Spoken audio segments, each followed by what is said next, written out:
Thank you all so much for joining us for this seventh panel already of the conference, which looks at the influence of Robert Bresson on filmmakers. And our first speaker today is Richard T. Kelly, who's the author of The Novelist Crusaders, 2008, The Possessions of Dr. Forrest, 2011, The Knives, 2016, and The Black Eden, which is forthcoming with Farber in 2023. That's it. His non-fiction publications include Alan Clark, 1998. The name of this book is Dogma 95, 2000. Sean Penn, His Life and Times, 2004. And Keegan and Dalglish, 2017. Currently, he teaches creative writing at Faber Academy at the University of Winchester. He's a contributing editor to Esquire and Critical Quarterly, and from 1998 to 2001 was a programmer for the Edinburgh International Film Festival, including curating a complete retrospective of Robert Bresson's films in '99. And as far as I'm aware, Richard, you're talking about Robert Bresson and Alan Clark, so I am very, very excited. The floor is yours. Thank you very much. Thank you. Okay, thanks for that. If I guess, can move along to my, or have I done that too quick? First premises, yeah. Okay, it's lovely to be here, everybody. It's actually wonderful to be here. I've had such a great morning listening to everybody, and I've learned so much already, hastily rewriting my talk as it goes. It's a very special day. Today I'm gonna want to have what's my second go, actually, at landing a certain notion, throwing something at the wall that maybe didn't quite stick the first time when I proposed it in this biography I wrote in 1998 of the filmmaker Alan Clark. And that notion being that Clark was the Robert Bresson of British television. Let's see how we get along with that. I must say, even then, it was partly done for mischief, because whatever are the affinities I'm about to suggest, the disparities might be just as apparent. Alan Clark certainly had a fan base, and still has it, founded maybe on a number of dramas he made about violent young men. The Firm, Made in Britain, and Scum. But he's enjoyed film critical stature ever since David Thompson included him in the Biographical Dictionary of Cinema, even though he was mainly a TV director. And Thompson called him a genius of TV, quote, and an amazing director. And Clark's sometime producer at the BBC, the late Mark Shivers, used to joke with him that he might have had an international reputation sooner had his surname been Clarkowski. But that's that, and Bresson is Bresson, and few filmmakers are more particular and less amenable to being lumped in with some other director into some bag of tricks that we might broadly associate, as Clark's been associated with realism and naturalism in film. So I'm going to walk cautiously. But let me add into the mix, though, an idea of the spiritual. On the backboard of my book about Clark is an endorsement by Harmony Korine, who at that time was a great hope of the independent American cinema on the strength of his debut movie Gummo. And what Harmony said was, if someone said, who is the greatest director or my favorite, I would say Alan Clark without hesitation. He is the last filmmaker or artist that is truly sacred. Sacred. Now, does that remind you of anyone? What it puts me in mind of, funny enough, is something Bernardo Bertolucci said in the amazing book that James Quant did about Bresson 20 odd years ago. Bertolucci said how when he was a young filmmaker, film lover, Bresson's very name became, quote, a pure word, an entity, a kind of film manifesto for poetic rigor. And poetic rigor is as fine as a term as any for the Bresson-Clark affinity I'm going to propose. Founded in an aesthetic and also, what Jonathan just mentioned, on practical working methods for how to make truthfulness on film. I don't say that Clark ever intended explicit homage to Bresson, but I reckon that's no bad thing. Homage can be a double-edged sword. I remember watching Bruno Dumont's La Vie de Jésus in 1997, and And you could feel Bresson coming through every join, pervading every join. But it wasn't, I mean, aside from some evil boys on motorbikes, you didn't feel a heavy hand there. It was just I thought, watching it go, oh, this is like Bresson. And it was moving in a way to me. Not moving at all to me, funnily enough, even though Paul Schrader maybe is in the English-speaking world owed a bigger debt than anybody for making Bresson's renown larger, and is a great man, but his famous and brazen lift of the end of Pickpocket onto the end of his thriller about a male prostitute, American Gigolo. It's delightful in a way, but I think it's jarring. It pulls you out of the movie rather than giving you a moment of grace. So I think, as clever as Schrader is, you've got to be cleverer than that. That being said, Bresson does offer things that filmmakers can steal for a higher purpose without having to go to church and swallow the whole Bible, I think. The notes are there for everyone, but artists might well have their own unwritten versions of how to do these things before they hazard onto Bresson's text. So they might feel, as it were, revelation, but also recognition. I think all artists have rules to some extent, and thus the famous line in the notes about you break them or don't break them, but with a certain effort, and that's the worthwhile endeavor.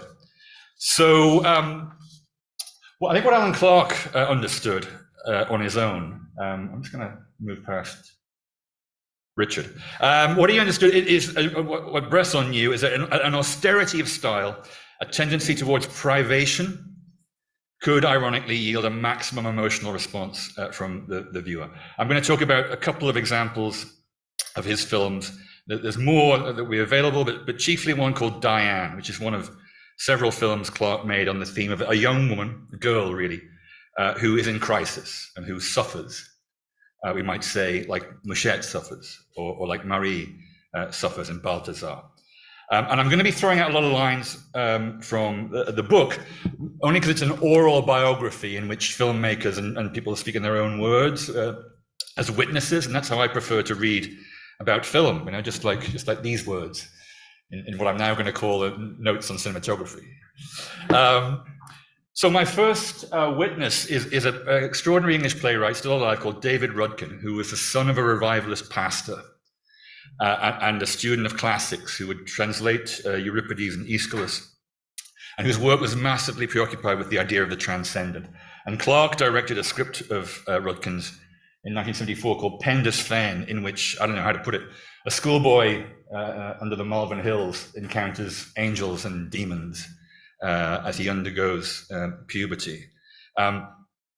Rudkin so as he understands the transcendent. He's also very cinephile. He worked with Truffaut on Fahrenheit 451, worked with Genet among others. So here's where I'm going to rest my case a little bit on David. This is what he said to me about Clark from the experience of working together. But he begins by, he made the comparison first. So Bresson had a way of making a very simple thing look amazingly fraught with meaning. It's almost religious. One can't really explain it in any other way. He's so condensed in what you're made to see. Alan, said Rudkin, went on after Penda's Fen to develop a very rigorous language. He became rather a Bresson sort of a figure, I think. Alan was concerned with the core of the moment, how to make it audible and visible. And that's where Bresson is a major figure, as we know. But it's Rudkin inviting Clark into the pantheon that way from his position. Now, from the sublime to the demotic, David also said, now, of course, Alan would have said bollocks to a comparison with Bresson. And that's the Scouser in Alan Clark that he knew well. He didn't go into his work with that Bressonian consciousness. But I think he was on the same search. And I think in the end, it does take you in the direction of austerity and apparent simplicity. I remember David saying that to me. We were both in a pub in Stratford-on-Avon, and the minute you said it, I was thinking of the line from Racine that Bresson quotes in the notes. They think this simplicity is a sign of meager invention. Of course it's not. So from this shared version of a search for the core of a moment, let me try and go to a bit of more direct comparison with how they worked, Clark with actors, I won't call them models as much as I'm tempted, and Bresson with his models, because there are similarities. Clark was always recruiting performers for his films, and they were very often non-professionals, what Bresson calls working models from real life. And those performers weren't always sure why they were being cast. Ray Winstone, later to become a popular movie and TV actor, was cast as the lead in Clark's film Scum, because Clark bumped into him in a youth center and liked the way Winstone walked down a corridor.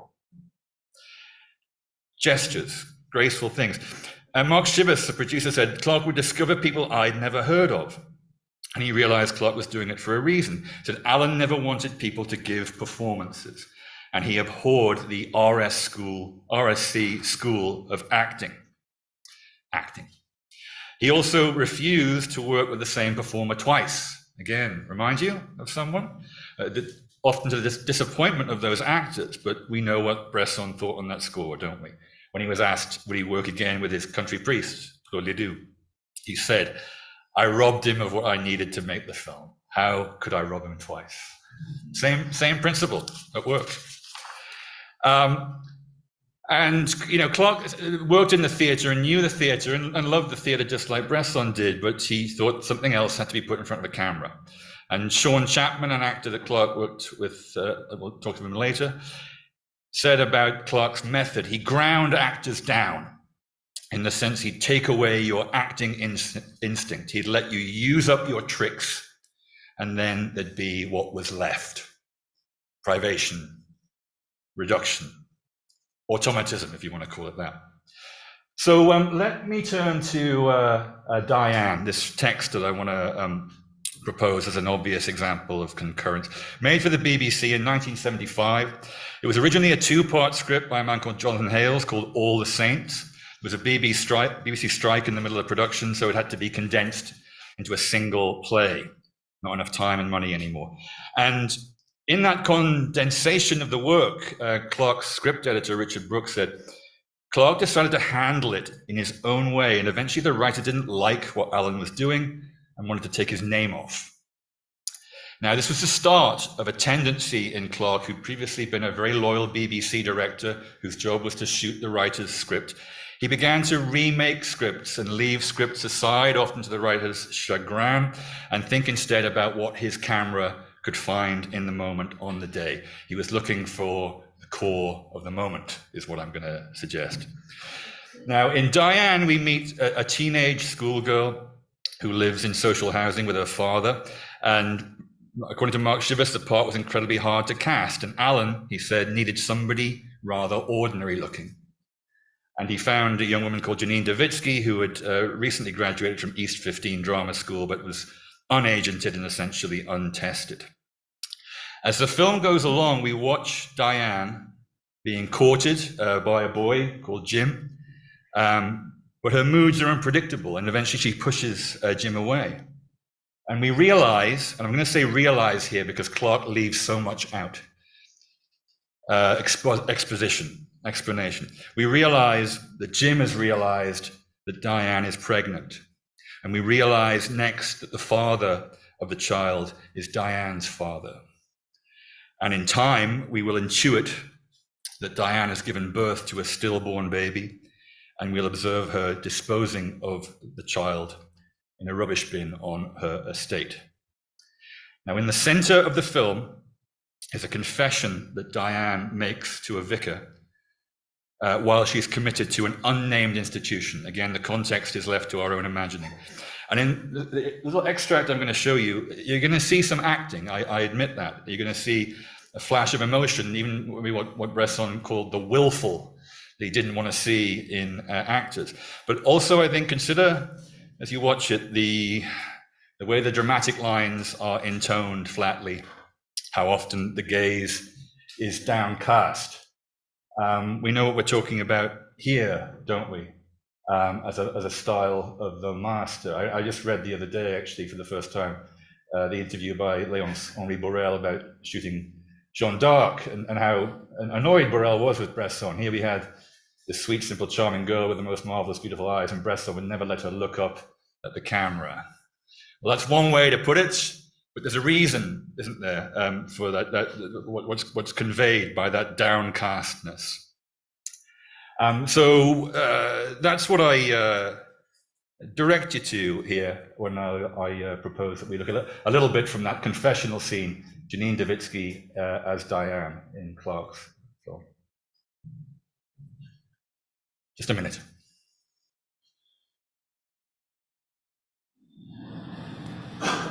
It's a secret. Nobody knew, not even Dad. He never guessed. Jim never. He never had a clue. I was too clever for him. None of you knew.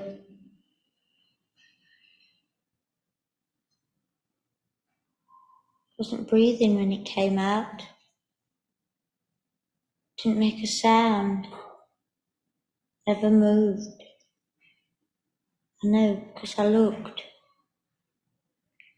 And there was something, I don't know, something the matter with its head. It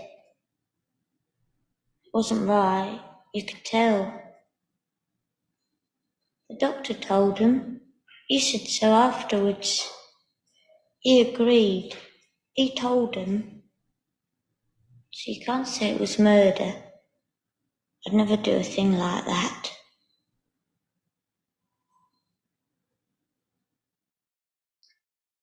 So, I don't propose an exact comparison, but something about working method, something about effect achieved, the core of the moment. Janine Davitsky described working with Clark on it, having been given those pages of script. I'd looked at it at home. I thought it was this big emotional number, and I'd probably be crying, what an actor might do. So I did a lot of work on it. But what Alan didn't want was for me to emote away, which is the way that would have made me feel I was doing it rather well. So he asked if I would just not move at all and be still and say the words. Automatism, if you like. And so you all know this one, but I think this is therefore a proof of the pudding. The model is what they lose, said Bresson, in apparent prominence during the shooting.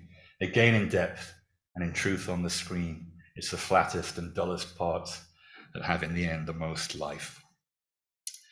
I think I might be done for time. Should I perhaps? Yeah, you can carry on a little bit. Well, I'll say briefly to give a finish, as it were. I was going to show you the ending of Clark's film Contact, and I thought, what an idiot! I mean, it's a great film. You've probably not seen it. Why on earth would I show you the ending? So I'm going to spare a few moments there. If you do watch it, really what Jonathan said in the last session kind of reminded me what I really want to say about this. Contact is a war movie. It was based on a memoir by an ex-paratrooper called Tony Clark, who did 2 tours of duty in the Northern Ireland in 1973, one in Belfast and one in South Armagh, Bandit Country, as it was called then. But Clark only took one of those, the South Armagh part, just like, Bresson only took half of the false note for L'Argent, left a lot of riches on the table there. He only used what he needed. The book was pitched as reviewed in The Guardian, the authentic foul-mouthed soldier's tale, the brutal chronicle of a Paris war on the battlefield of Ulster. You don't get any of that in the film. You get a series of operations, as if watched from afar by, you might say, the eye of God. Clark put his crew of young actors, his team who were playing this platoon, through the mill beforehand. They basically underwent basic training, like with a drill sergeant. So they learned how to cross rivers and pack the kit and get balled out, and how to handle a self-loading rifle, an SLR. But he was drilling them to make them automatons, and then to drop them into the middle of events, to act like a platoon on a tour of duty. And they were acting like soldiers by the time the thing was being shot. And the film came to focus upon Sean Chapman as the platoon commander, who's responsible for these young men. They're men, but they're really boys. And they're supposed to kill and maybe die. And they're encountering an enemy who's not there, hiding behind greenery. They're more likely to encounter an improvised explosive device than a person. And so the platoon commander carries all this pain of that duty of care, but only through a blank face. And Sean Chapman at a certain point said to Clark, I don't know how to do this. I don't think I can carry the burden of playing this soldier. And Clark said, just be you. You know how to be a soldier, be you, and I'll find you. And again, a few things that came up this morning about how how the director gets what they need from the individuality of a person who doesn't have to act, but just be, I think is one of the beautiful examples of this picture, which I commend to you wholeheartedly. As well as, and this, I'm really going to push it now, at the very end of it, Clark does something about leaving out shots. He leaves out passages in a violent episode that most directors would put in. And whenever I look at it, I think about the beautiful end of L'Argent. I say beautiful, the climactic murder, because of how brilliantly it's made, and how the dog does the storytelling, and how the axe is raised, but the impact not shown, and then the disposal of the weapon in the water. That leaving out, that taking away, I think Clark understood this in his bones. I'm sure we all understand in art that less can be more, like a lot of things in life. But it takes a lot of nerve in proportion to what you're trying to show, to do it in art, to try and get the gravity of it, that core of the moment. So on that point, I'm going to just plant my flag. That's why I believe that for all their differences, Bresson and Clark really are brothers of a kind in cinema. Thanks.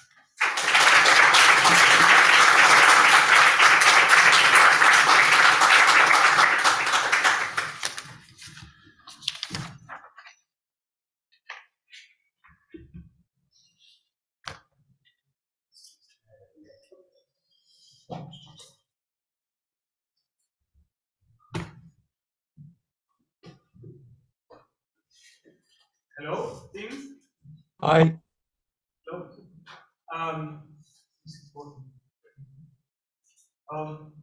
So Tim Palmer is our next speaker today, and he's a widely published British film historian, currently professor of film studies at the University of North Carolina.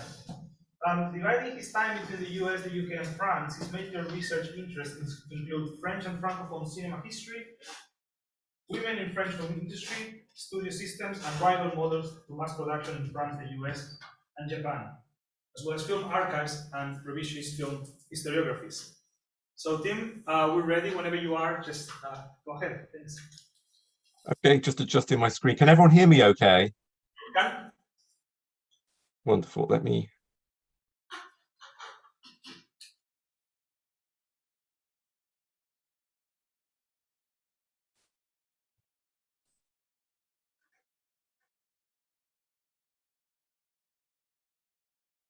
Okay, let me get started with my presentation. First of all, thank you to Jonathan and the organizers. I'd like also to acknowledge the technical team I see working away so diligently to let me be here virtually with you all. My talk today, I'm going to try and accomplish three things. I'm going to start large scale, then go medium scale, and finally about as close as I am able to work. I'd like to start by essentially re-presenting Robert Bresson in the post-war situation in France. As Sally and Colin reminded us yesterday, we need to think of this as really the second professional phase of Bresson. I'd like to then medium scale pitch a concept which I think is a very galvanizing one in French cinema and media more generally, which is the idea of applied cinephilia, and connect this to pedagogy and instruction, and thinking about Robert Bresson as a teacher and why I think his methods have become so widely disseminated. And also as a different way of thinking about as a refutation of the auteur theory.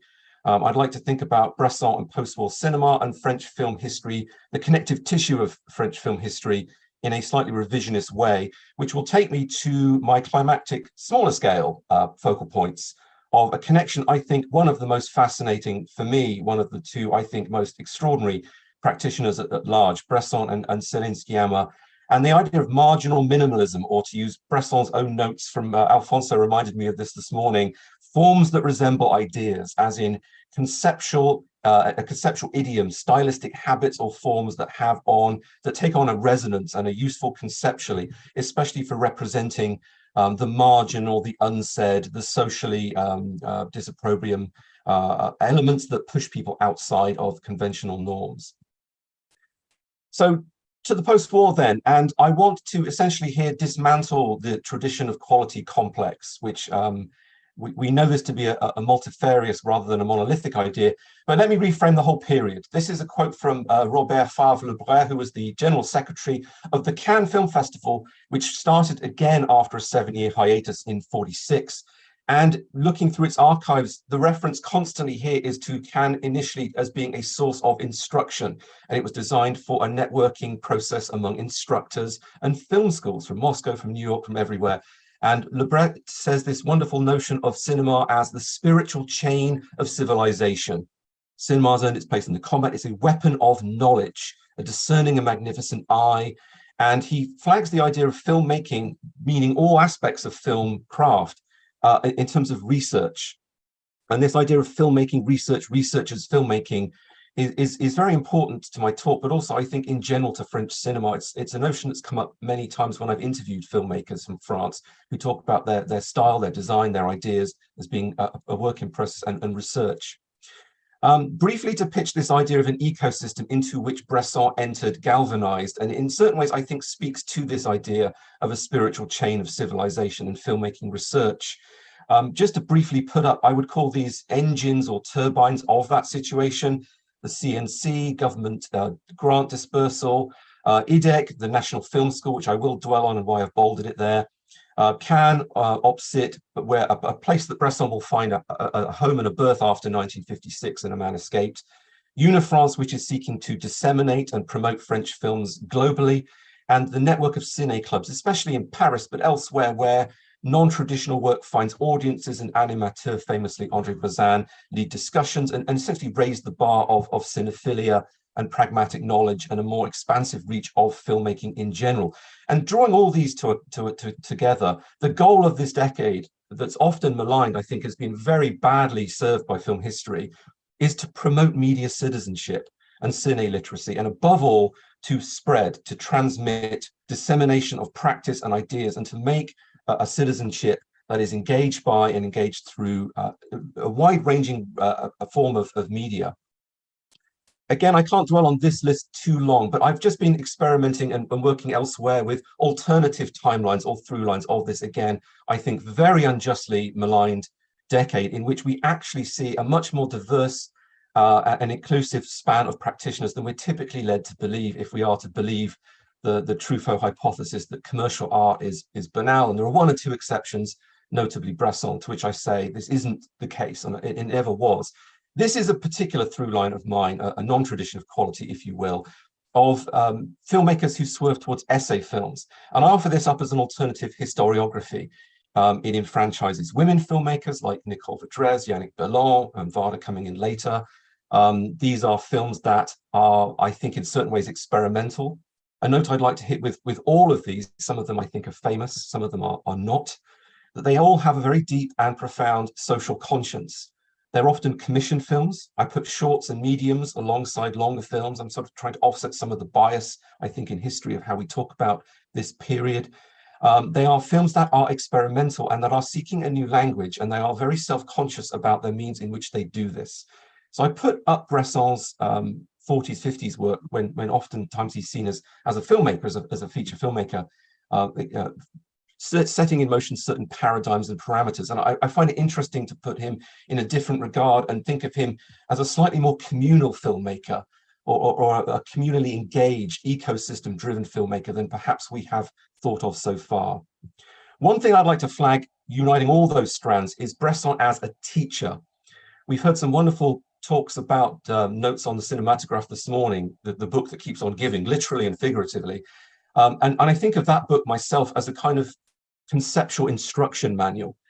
Yes, it's Bresson writing up his notes, there's a philosophical tinge, it's citational, it's associational, but I think it's also Bresson wanting to transmit the things that he had found to be useful to him.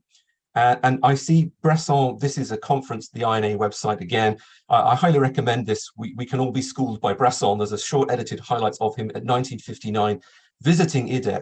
Up here are some archival resources of student notes at IDEC, retracing setups, camera movements or lack thereof, lighting arrangements, working through and retracing and restaging scenes from, for example, A Man Escaped, and Pickpocket will become an assigned text at IDEC from the 50s right through, and it still is today, I find, from interviewing La Femis as it is now, that they are taught to work from this person. And Bresson, as the clip, as the online video, which I urge you to seek out, is a very animated instructor. He galvanizes the room. He tends to gesture with an unlit cigarette, making points. Just don't ask him about despising actors. He gets quite incensed about that.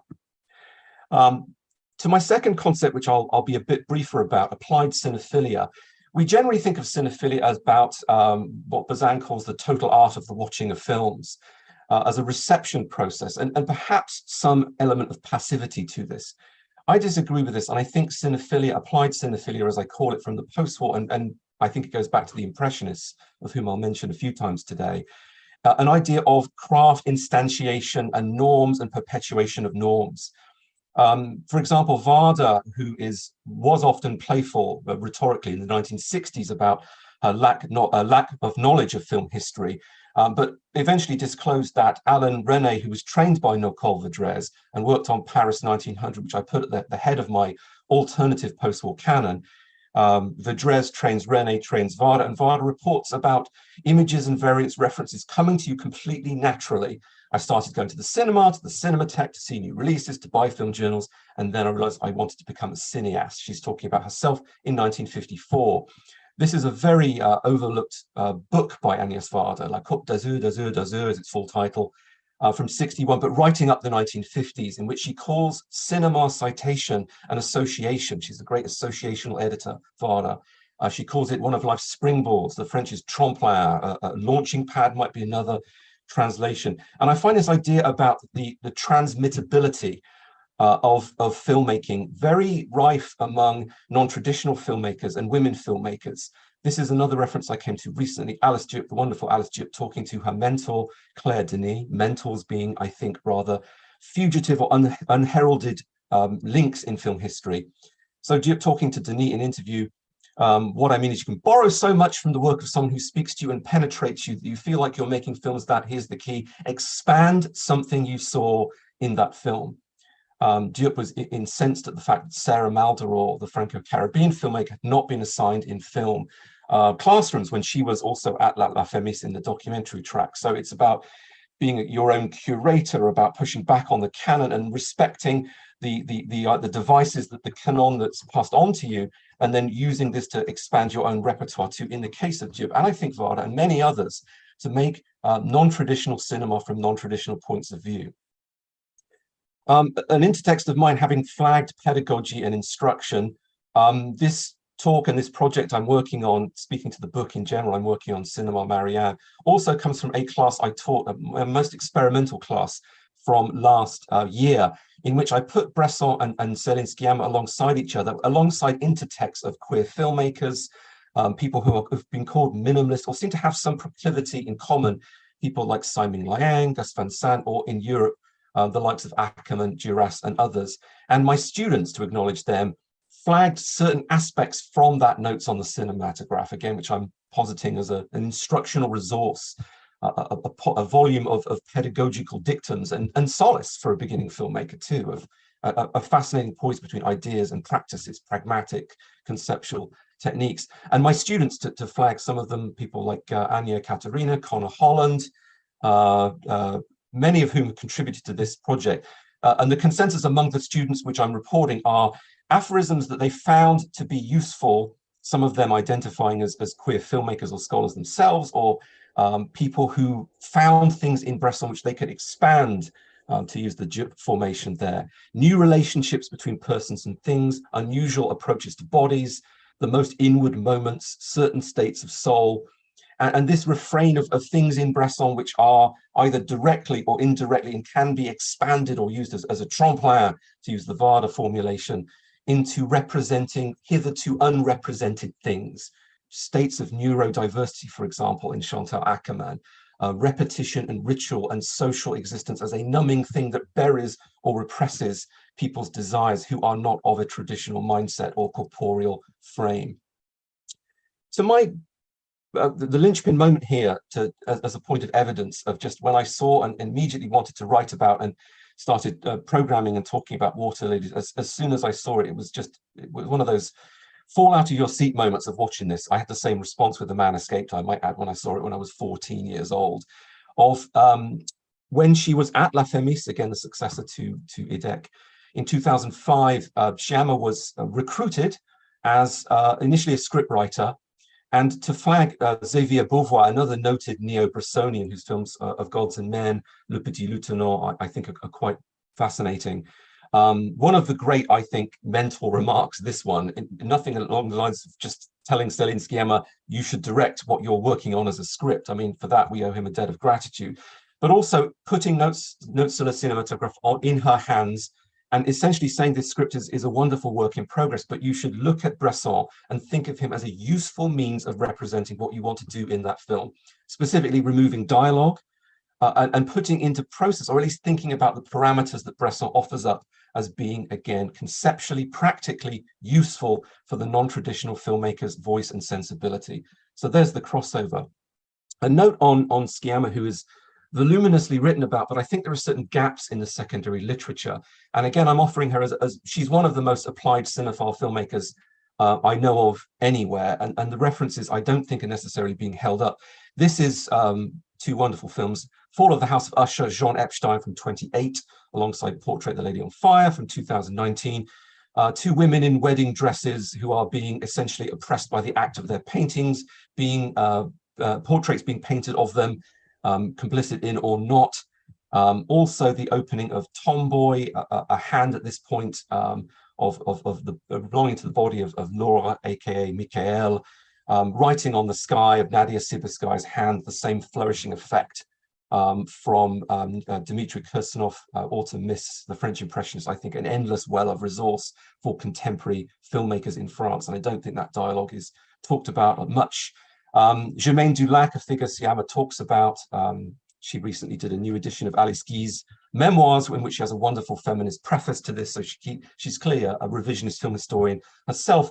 But in terms of techniques, references, this is the face of Marie-Anne Colson-Maleville, Dulac's partner in the later stage of her life, of the natural world and trees and the wind and the stripping away of things, as Bresson also talks about, alongside an interstitial young person who is essentially traumatized by being forced to wear a dress and conform to a certain mandate given to her by her unnamed mother, and certain epiphanies or solace or consolation that the natural world offers. Two nuts and bolts for my climactic stage here. I could talk about this all day. I find these filmmakers just the most intentional and brilliant and wonderfully evocative of filmmakers who both see in communal situations. This is the communal wash basin, the communal changing room, Water Lilies, A Man Escaped, in which the line, again, Afonso reminded me this morning, as did Jonathan, about Bresson's dictate, flatten my images as if ironing them, and working with Claire Maton and Christelle Fournier, Céline Sciamma will literally use long lenses to flatten her planes of action and situate her characters in environments that are threatening, that in which if we are to disclose ourselves, this is a source of literal, in the Bresson film, danger, or more amorphously, socially, excluding in something like Water Lilies. And this idea of, to quote Steve Goff yesterday, who gave me a lot of food for thought as well, of these charged sounds, as he described them within space, of, for all the pared down, minimal soundscape or stylescape, if we to call it that these are often strategically amplified environments, very sparse soundtracks with sound sources or stylistic sources that become quite shocking or over amplified. As I think of The Man Escaped as having the loudest key and the loudest door lock in the history of cinema.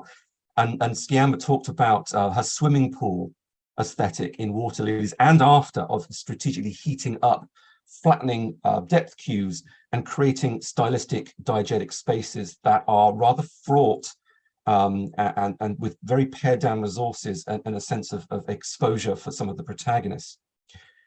Getting even closer, I think both filmmakers share a deep affinity for, I call these intimist corporeal minutiae. And this is really where I find them absolutely fascinating. It's like Mizoguchi in Japan, who would work with his actors on pupil dilations and almost responses you cannot control.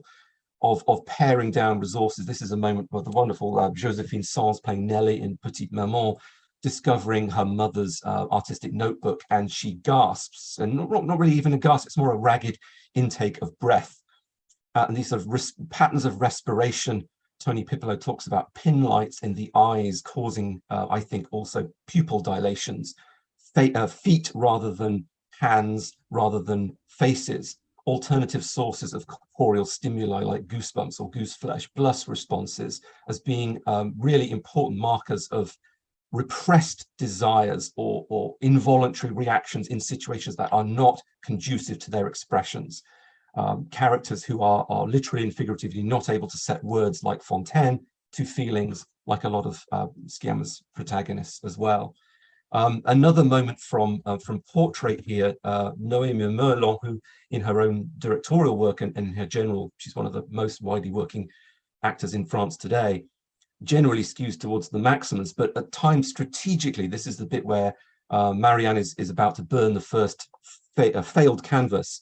Sciamma has, it's just an extraordinary moment, which I hope you can see on the screen there, a slight pop of saliva on the incisor of Noémie Merlan in an otherwise utterly frozen face, bespeaking this buried distress and this same-sex desire, which she is starting to feel at this point of these kinds of tiny, I mean, about as minutiae-driven as you can get in terms of direction of actors and restraint, and in Sciamma's Claire Maton's lens here, incredibly shallow focus setup, which crucially, and I think this is partly the fascination and rewards of both these filmmakers, systems of corporeal expression so pared down as to be almost invisible, literally and figuratively, that then the films train us to watch. We learn how to apprehend these. The famous scene again in Portrait of Marianne and Eloise, that they know each other and have a rapport that will extend because they understand each other's body language. And this is something that both filmmakers,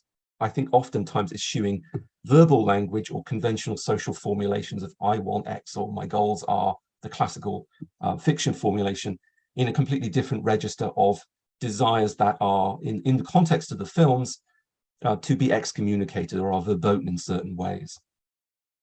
The other thing, and this is not a Bresson innovation, I would trace that back to Marie Epstein and the Impressionists again, often favoring corporeal performers, child-centric, as in not films about children, but films configured by children or non-adult points of view, often in the most inhospitable of environments and mise-en-scène on screen.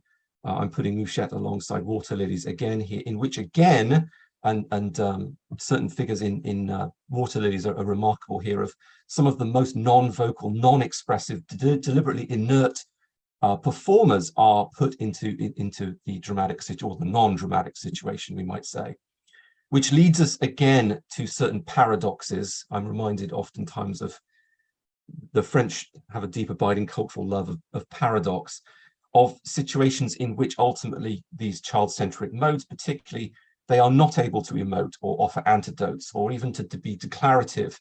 And we get instead buried or marginal to the point of non-existing, Mouchette's tacit resistance to the world that's trained her that her decision-making is inconsequential, of just her reduction to a ripple in a pond at the end of the film, or going back to my setup of Up in the Trees, you can just about see Laura Michael off in the distance there in Tomboy, the dress discarded, and Sciamma focuses instead on the trunk of the tree and leaves and the wind, making, I think, a very buried, ironic point about the natural versus the social.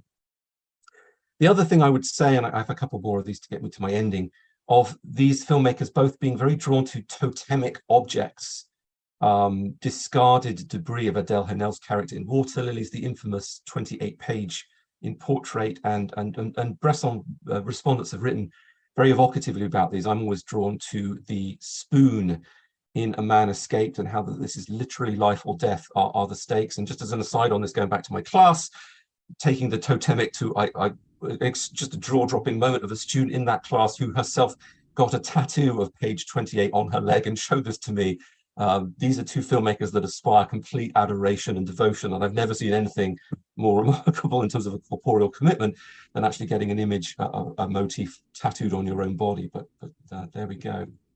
And again, in terms of buried epiphanies, of musical refrains, which Bresson himself would rather recant in later life, later career, the Mozart Requiem at the end of Man Escaped, and the Vivaldi piece at the end of Portrait, of filmmakers who are, I think, increasingly as their careers go on, and you can see this with Sciamma, she does her work with Para 1 less and less. Petite Maman has one piano non-diegetic aside at the beginning, and then one piece of music by Para 1, and music, diegetic or non, becomes a sort of a barometer of something that cannot be rendered. It's very ironic. It's a crescendo or epiphany of a world we cannot even imagine, like Fontaine, who has very briefly embraced Jost and leaves for a world which is almost inconceivable in the context of the film elsewhere. And here again is Eloise emoting in a rather, in the film, rather unusual moment. She's tearful a handful of times. But a lot of the idea is she has to bury or drive down the feelings we've seen evoked in the film, and it's given instead just a piece of music to make this rather poetically, ironically present, but in a very ephemeral way. In closing then, I want to offer up 3 different trains of thought here. And the question I'm often asked as a European person working in North America and showing films at my university to people who've often never seen them about, well, what makes French cinema French? And my answer, one of my answers at the moment, is this idea of applied cinephilia, of quotation, intertextuality, but stylistic communion and a sensibility. Colin Burnett, in his lovely book we're all excited about, talks about the cultural marketplace of post-war France. And I think one of the takeaways of that cultural marketplace, although it does begin, I think, in the 20s, is style as something you can use. You can refine it, polish it, pass it on, convey it. We call this teaching or mentoring, but it's part of the cultural industry, and it's part of how these ideas are engaged. And I think we need to rethink the post-war period in general, but also Bresson's role in it, I think, crucially as a teacher. And he does pop up in IDEC. He does attend meetings there. His name is on the roll call in the IDEC archives, as well as actually coming in for these masterclasses, which continue to the present day. And Sciamma herself goes back to La Femis now, and this idea of filmmaking and film studies and film history and film production as being absolutely interrelated and intersecting. And I think what's most hopeful for me, looking at the films and thinking about what I can show for the spectrum of students in my classrooms and to people in the region publicly when I program these films, is a more diverse universe of expression. And I think this dialogue between these two and more beyond it is one of the most rewarding and wonderful I've found so far.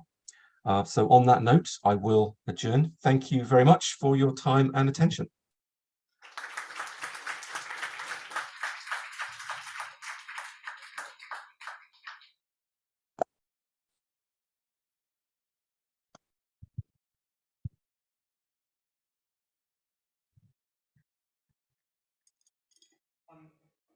Thanks so much, Tim, for such a lovely presentation. And thanks so much, Richard, as well, for your presentation earlier. Let's have some questions if anybody has any questions and would like to ask at this stage. I have a question. I haven't formulated it yet. Okay. Maybe I should wait. If there's anyone who wants to go next, I'll formulate my question. I don't want to. Yeah. Not impossible. So. Yeah. Okay, thanks to both of you. That was really interesting and quite convincing, possibly. But I think I wanted to sort of slightly challenge Tim.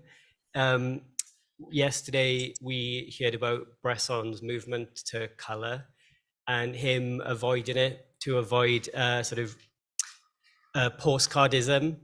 And I think I would say that the Sciamma is postcardism.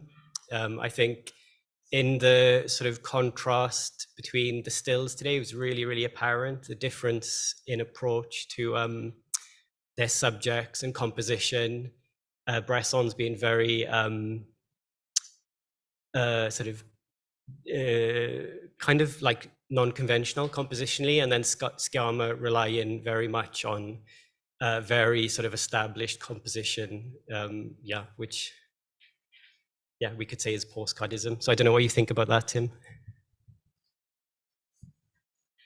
I think I'm jittering slightly on screen here. I'm looking at myself. I don't know if you'll see me that way. Thank you very much for the question. And it's an interesting one. I will maybe challenge your challenge slightly. I'm thinking most specifically about Petite Maman and Portrait. And I think the way, another aspect I think of Sciamma that is celebrated, and I don't see coming up too much in the literature on her thus far, is how technically obsessive and precise she is.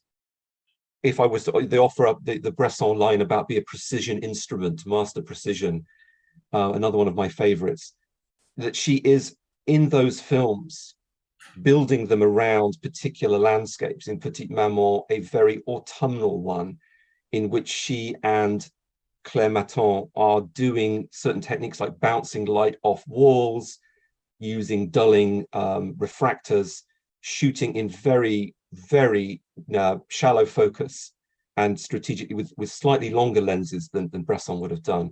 But I do think in that film, and also I'm thinking of certain setups in Portrait as well, there is a very clear emphasis upon narrowing her range of colors, focusing on grays and beiges and burgundy.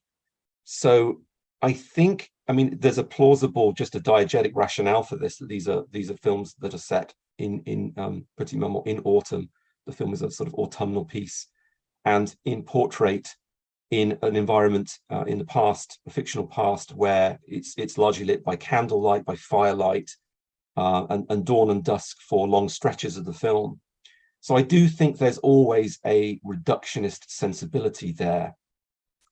Even in her outside scenes in something like Tomboy, I do think she is less interested in a kind of conventional, I don't think postcard is quite the right term for it, to be honest. I think she's interested in using digital technology, and her DV cameras, very small ones, often minima cameras, in which there is the same kind of reduction of the color range. I'd have to look into this further, to be honest, thinking further about your question, but even at the level of color design, I do think there's some commonality there. I think the instinct is to pare down, is to restrain, is to think about color highlights as miniature epiphanies, as I'm thinking elsewhere in terms of representations coming from bodies and from performers, and looking at remarkable things like flexes of eyebrows or ridges of wrinkles on foreheads or saliva on incisors, things like that. I do think there is some similarity with cinematography and with color choice. I'm thinking of the shot after Noémie Milon has just arrived in Portrait, and that extraordinary setup, if you recall it, it's so indelible, you probably would remember it from memory, of when she's just arrived and her canvas is wet and she's wet, and she sits down, and Claire Maton and Sciamma have this extraordinary shot of there's the fire, and it's dusk, and it's a very dim, almost illegible image, and it's her body and the canvas, both of them drying off, and you think about these are the means of expression here, the painter's body and mind and hands, and also this, I think, really wonderfully evocative, non-fetishistic look at her body too. I hope that speaks to your question. I do think there are other examples of that, but I do, even in the level of color, see certain communions there. Are Bresson and Sciamma absolutely alike?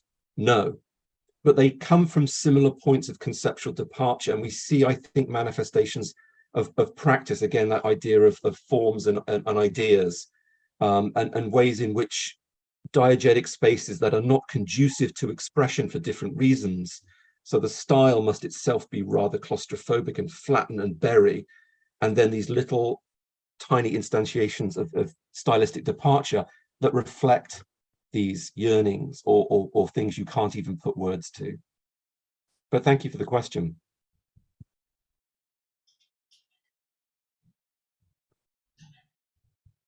Hi, I've got a question for Tim as well.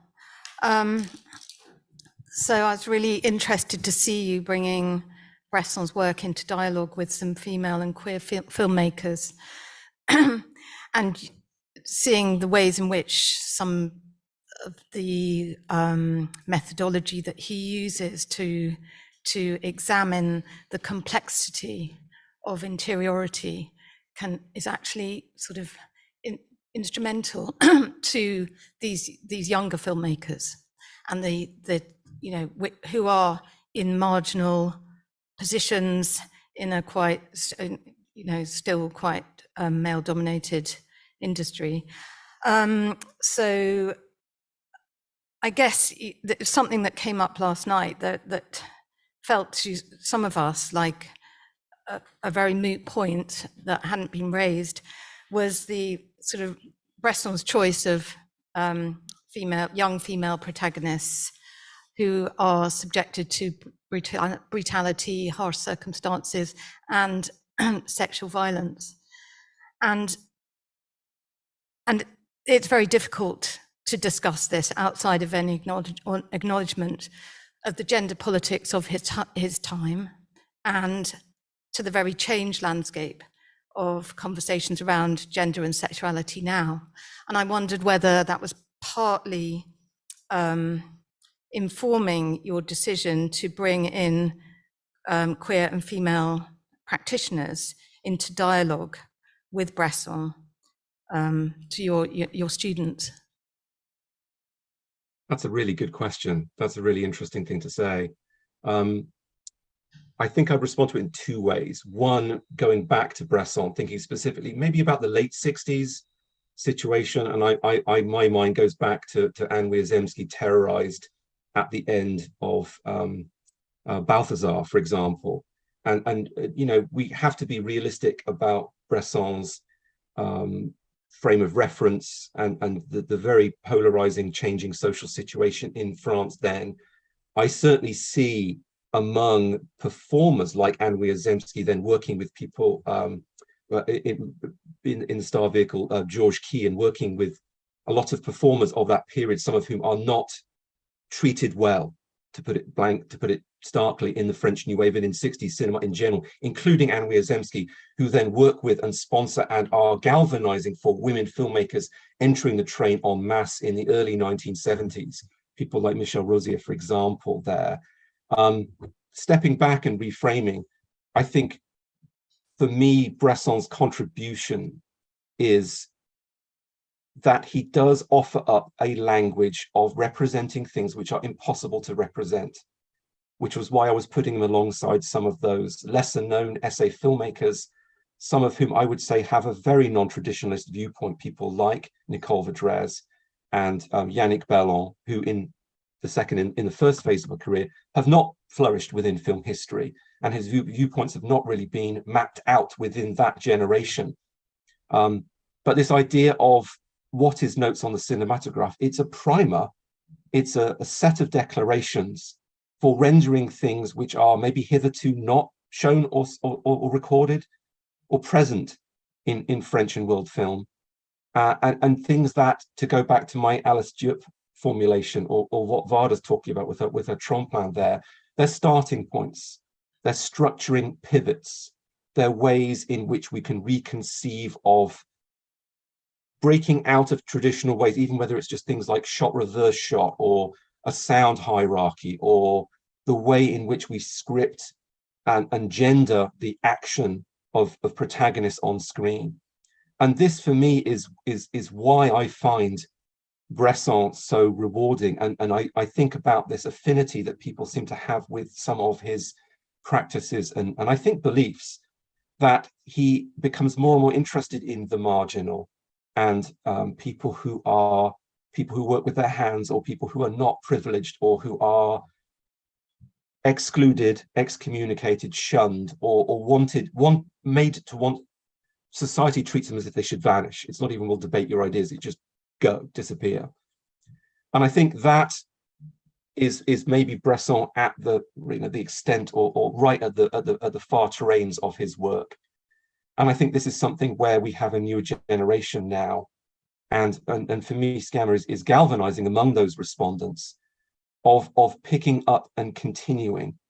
So when I talk about applied cinephilia, I'm talking about devices that are recalibrated, whose utility, for those who are fluent in film history, which Gamma clearly is, and talks endlessly to those who'll listen or ask about people like Marie Epstein and Germaine Dulac and Jean Epstein. And, you know, going back to the French Impressionists, many of whom were immigrants and were queer and were interested in you know, like my stills from the Dulac short film there, representing queer desire. It's about Dulac's epiphany and Debussy, and talking about her lover on screen, her face there. So there's things in film history you can use. It's not just like a continuum, and we're not just citing as a sort of knowing joke. We're looking at it as a point of connection, and then as a way of rethinking or revising that or overhauling it. So sometimes I see Sciamma and Bresson, you know, doing the same thing, literally. And I find that just really interesting and stimulating. And then in other ways, I see them pulling apart. And obviously, Sciamma is wanting to open up whole new terrains to survey and doing things which maybe Bresson had not himself thought of. But to be kind to Bresson, I think he thought himself as an instructor. And I think he wanted his craft to be taken further and advanced. And maybe the book was his ambassador, as he in personality and outlook became a little bit more jaded in the 70s and 80s. But I think we need to think about citation and crossover as a way of combating the excesses of the great man auteur theory.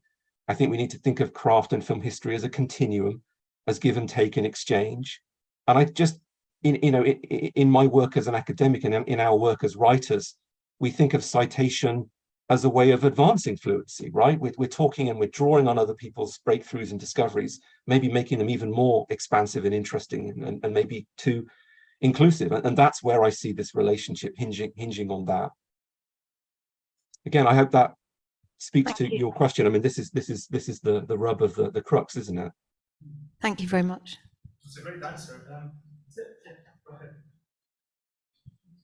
ahead. Yes, thank you. The question is for Richard, but again, I'd like to thank you, everybody. This has been an outstanding conference, and thank you for these presentations. But Tim, bringing, as Sarah says, bringing in a wider perspective of queer and and neurodiverse. You can't get more neurodiverse than a donkey, really, in this context. And with that in mind, this is something that I think maybe we've needed in the conference. I think some people have been aware that there's a sort of sub-conference going on where a lot of these things have been discussed, but not, you know, not in this sense, not in this room. Thank you for that clip, which was absolutely extraordinary. I'd like to ask you a question about not raising the eyes, because I think that it's a really profound reflection on the context of how we perceive, maybe in this case, the vulnerable girl or vulnerable girls, and how they're portrayed in film. So it's an absolutely fabulous clip. And I think the difference that Alan Clark brings here is that actually the girl does raise her eyes. And the raising of the eyes by that girl with those extraordinary large eyes is so powerful. And it is a kind of defiance. And it does speak to a different context of how we portray women and girls. And I think it's something that, again, brings this discussion that we've been having on Bresson into a contemporary, into what Tim has introduced today. But the question is, you didn't bring that up. I'd like you to reflect on that. Yeah, it's so complicated. It would be another paper, wouldn't it? And I know, I mean, and it's almost, I wanted to make a connection and invite the kind of thought on it that you've just expressed, to be honest, which I couldn't have done nearly as well. What do downcast eyes signify in a person? What do they signify in an actor? In a culture. In a woman who's talking to a priest who would have a certain role and status at that time. Though if you watch the whole film, what I would say is that the character is not a bad guy, but his uselessness for purpose becomes clear, and particularly so in that in that scene, what was done to her, what sense she makes of it, what she feels about it. Shame, whether you should feel ashamed, whether actually, whether that scene shows someone processing shame and realizing in the moment that they're allowed to feel something else. What I hope is it's all there in the film. And I would also say, if you've not seen it, we're only halfway through. And the second half of the story is Diane has a long way to go in the story. So I think it's quite a significant film, and I think it's been admired. I think it's a crux film in Clarke's career, whether or not the degree to which you buy my. I think he worked in certain practical methods for a similar end, and to the degree that he's interested a lot of critics now. Yes, his films about women, which have been written about largely by female critics as well. If you go to the BFI box set, it's that fan base that he has based on films about men, which have a kind of what I call a school playground following. Also, it's it's the same artist, and I don't take it lightly at all, but he was doing something very particular when he made films about young women. So all I can say is I'm glad it struck you. The gaze, how we look at her, how she's looking at him, how Clarke filmed her. I was a student of Laura Mulvey's, so I take all of this just as seriously as you do with that one. In fact, as a statement, I thought it didn't even need me to add to it. Yeah, I mean, I think basically the wider comment is, we do need to address, social response to the subject at each stage. We had a conversation last night about how we discuss the fact that the rape scene wasn't discussed in the presentation about the response to it. And I think that we have to talk about the way, the context of the subject, and for the first time in hundreds of years, we can. Yes.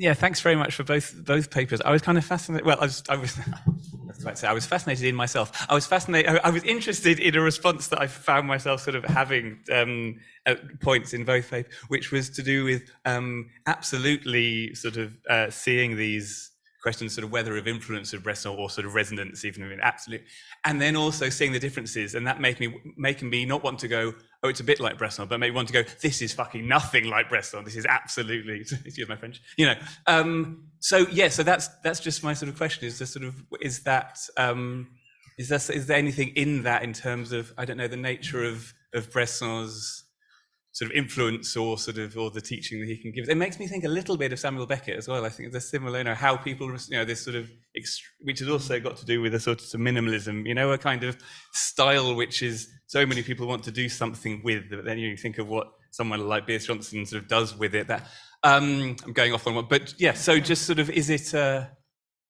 don't know, or sort of, can people become more Bressonian when they don't make films like Bresson? Yeah, well, I don't know if Tim wants to go first as he's further away. Well, it's a good question. I'm still thinking about the last one as well. One of the things you might say we can think about the conference has been making certainly me think about Bresson in lots of different ways, diversifying Bressons, lots of different Bressons. But one of the things it seems is just his deep intentionality and thinking about influence and the effect we have when we recognize, oh, there's a very Bressonian tactic or tick there, but also the idea of filmmakers in France or elsewhere, or Alan Clarke, whomever they might be, of just how pragmatic and conceptual they are at the same time, whether it's a setup or directing an actor, and the way in which I think for me, they're filmmakers that respond to this in a whole continuum of ways. Maybe this goes back to the preceding question, which again, I'm still mulling over, of that there are filmmakers who feel very much their charge as an artist, as a respondent, as just a film person, is to interrogate the way society inflicts certain norms upon us, certain behavioral codes. And as we pass through families or schools, we're led to behave in certain ways. And I think what Bresson does for me is in certain ways pushes that to a kind of ridiculous extreme, like A Man Escaped, where the slightest deviation, even where you look, like Josse says to Fontaine, you know, shot for a pencil, that in that context, in that situation, everything, any kind of deviation from a norm, how you walk, where you rest your gaze, you're subject to be, you know, beaten or even murdered. And I think that becomes an idiom that expands and becomes ubiquitous and applicable in all sorts of situations, in Bresson and elsewhere, of just filmmakers who are interested in conditioning. And then the idea of, you know, going back to girls or children or young women or just marginal people of whatever kind, who keep their heads down, who don't speak, who don't have words for feelings, or when they do, they are misconstrued or rewritten or denied. And I think that notion of transmission and affinity and rapport, and sometimes more, I think, bluntly, citation and influence, becomes apparent. And they're filmmakers who are political, but they are not didactic. They are committed to a kind of authenticity and a committed system, but they're not realist. And for me, I see that this as being a really important instinct. And I even trace it back to the post-war situation. Again, this very overlooked, very maligned generation of filmmakers, many of whom I'd flag Georges Franju, are equally interested. You know, at the point about neurodivergence and social oppression and a donkey as this pivot, I think, of Bresson's career. But Georges Franju has a film called Mon Chien, My Dog, from 1955, a commissioned short essay film, which, as all French commissioned films, tends to, the river bursts its banks, has for its climactic section, it's built entirely around a dog, its subjective responses. It's normally an informational film about rich Parisians dumping their dogs when they go on holiday, which is apparently still a problem in France. And Franju has this extraordinary reaction to build his film around, you know, camera down low, restricted narration. The dog doesn't understand the world, and you know, he has the dog has downcast eyes too. I'm realizing as I'm summoning the film now, of that generation. And Bresson, I think, in certain ways, dare I say it, connected to that generation.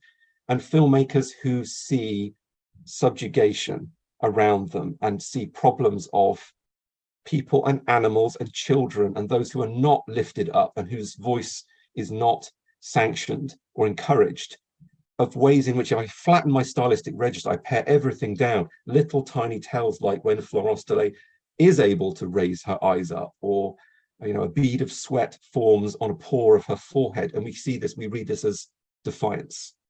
Right, we see this as maybe the beginnings, vestigial emancipation, maybe fleetingly. So it's a fascinating equation of representation, I think, for me.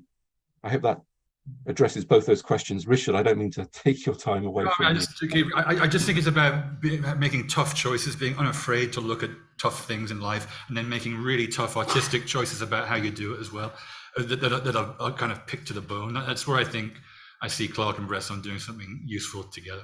And, you know, Bresson, we're talking about his what currency he might have. I walked here from the station and passed student posters saying "Say no to oil." I've just written a novel about oil, and I think about the devil probably, and about those young people and the disgust felt by, you know, the planet turning into a garbage dump, which Bresson felt when he talked about it, and you feel it when you watch the film. So that the current, again, not being afraid to look away, just like people are not looking away now in the way that they might have looked away in the past. I mean, Bresson's my favorite director. I don't want everyone to be like him. I don't think he should be a stick to beat other people with.